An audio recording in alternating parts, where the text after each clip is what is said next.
Hey guys, sorry for the long hiatus. We've been away working on some new projects. As you can see, we've rebranded.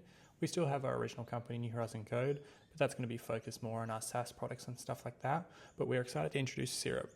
Syrup will be providing projects, all sorts of different things within the Bubble atmosphere.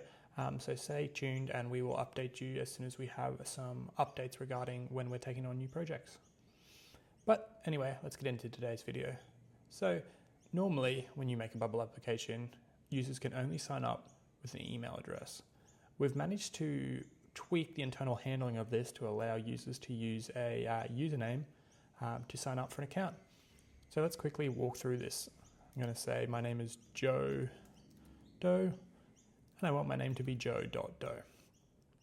Then I'm going to enter my password like you normally would.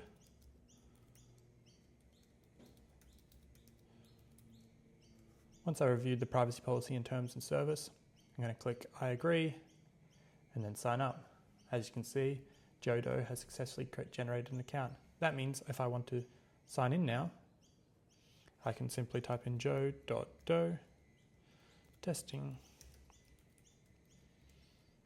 log in, and you can see that user has successfully logged in.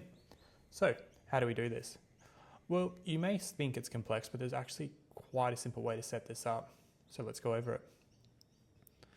We'll start simply with the sign up page. When we click sign up, we do a few background things just to improve user experience, and this is just setting up some loading, which we can cover in a different video if you guys like, but we'll skip it for now.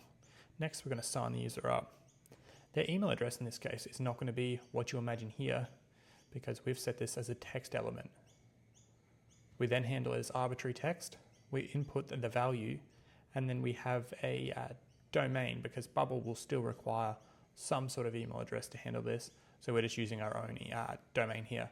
What you could do if you were handling thousands of user accounts is purchase your own domain for very cheap and just have them all attached to that. That way, if there's ever a slip up and you send a reset a password, you're not going to be annoying possibly a random email address. You know it's all handled internally and you don't need to worry about that. And that's pretty much the gist of it, guys. Next, you'll see here when we log the user in, again, instead of passing in an email address, we just pass in some arbitrary text, and that's that value at, of course, our own personal domain here, Syrup.dev. If you have any question, guys, please let me know in the comments, but I think that's it for today. Thanks for tuning in.